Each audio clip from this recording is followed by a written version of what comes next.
Good morning all. Today's topic is rectus sheath.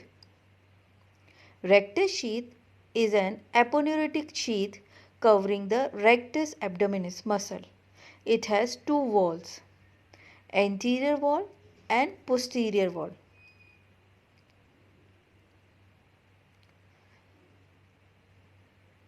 This is sagittal section through the rectus sheath.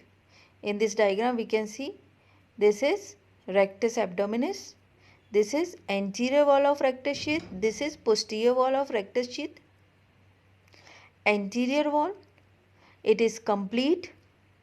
Posterior wall, incomplete. Anterior wall, covering the muscle from end to end.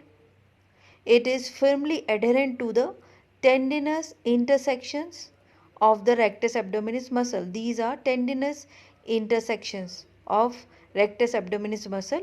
This is rectus abdominis. This is anterior wall of rectus sheath. This is posterior wall of rectus sheath. Anterior wall is complete. Posterior wall incomplete. And anterior wall firmly adherent to the tendinous intersection of rectus muscle. Posterior wall. Posterior wall is incomplete. This is posterior wall of rectus sheath being deficient above the costal margin and below the arcuate line. This is arcuate line. So this posterior wall is incomplete, being deficient above the costal margin and below the arcuate line. Its composition is variable. It is free from rectus muscle. Fusion of all the aponeurosis in the midline is called as linea alba. Laterally, the anterior and posterior wall extend till linea semilunaris, which extend from tip of ninth costal cartilage to pubic tubercle. Formation of rectus sheath. Above the costal margin, in this diagram we can see transverse section through the rectus abdominis muscle and its sheath. Above the costal margin, between costal margin and arcuate line, diagram B, and C below the arcuate line. Above the costal margin, anterior wall of sheath formed by external oblique aponeurosis, and posterior wall, it is deficient. The rectus muscle rests directly on the 5th, 6th and 7th costal cartilage. Between the costal margin and arcuate line, in this diagram, this is above the costal margin. B represent area between costal margin and arcuate line, and C area below the arcuate line. So formation of rectus sheath above the costal margin anteriorly by anterior wall formed by external oblique and posteriorly by posterior wall is deficient, and the rectus muscle rests directly on 5th, 6th and 7th costal cartilage. And formation of rectus sheath between costal margin and arcuate line, anterior wall formed by external oblique aponeurosis and anterior, this is external oblique. In this diagram we can see this is external oblique. So anterior wall formed by external oblique aponeurosis and anterior lamina of aponeurosis of internal oblique. And posterior wall, posterior lamina of aponeurosis of internal oblique and aponeurosis of transversus abdominis. Midway between the umbilicus and the pubic symphysis, the posterior wall of rectus sheath end in arcuate line or linea semicircularis or fold of Douglas. The line is concave downwards.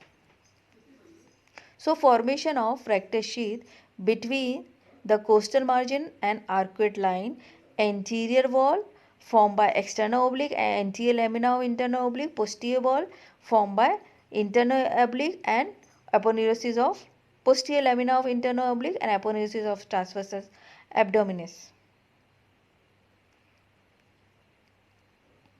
Below the arcuate line, in this diagram position C, this is arcuate line.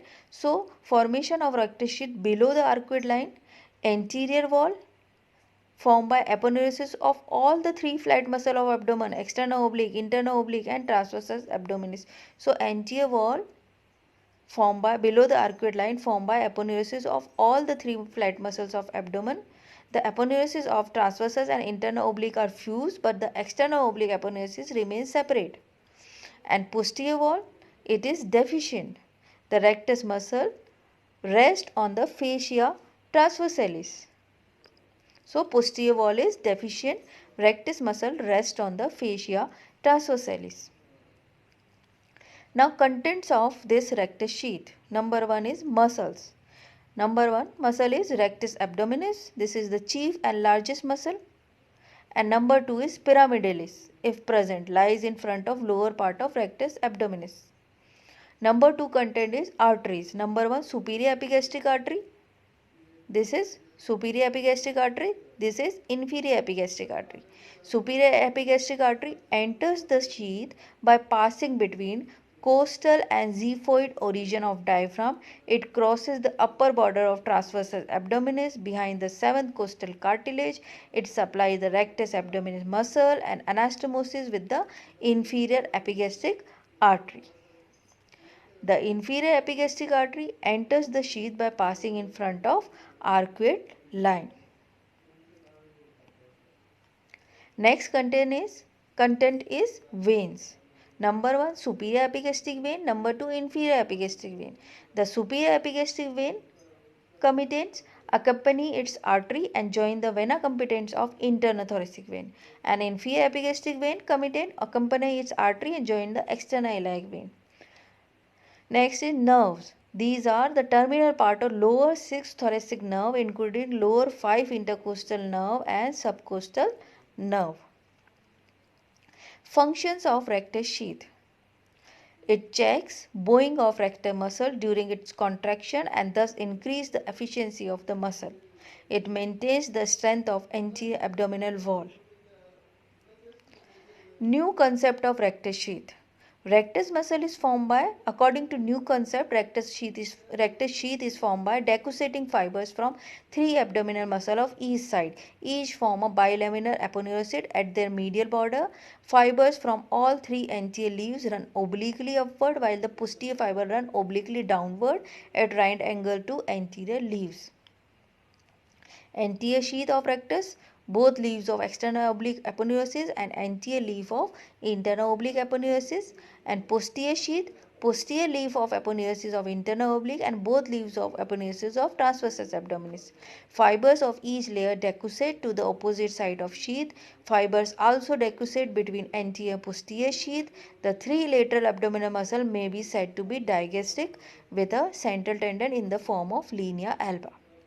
Linea alba is a tendinous raphe between xiphoid process above the symphysis pubis and pubic crest below. Above the umbilicus, the linea alba is broader. Superficial fibers of linea alba are attached to symphysis pubi, while deep fibers are attached behind rectus abdominis to the posterior surface of pubic crust. So this is all about rectus sheath and its contents. Thank you.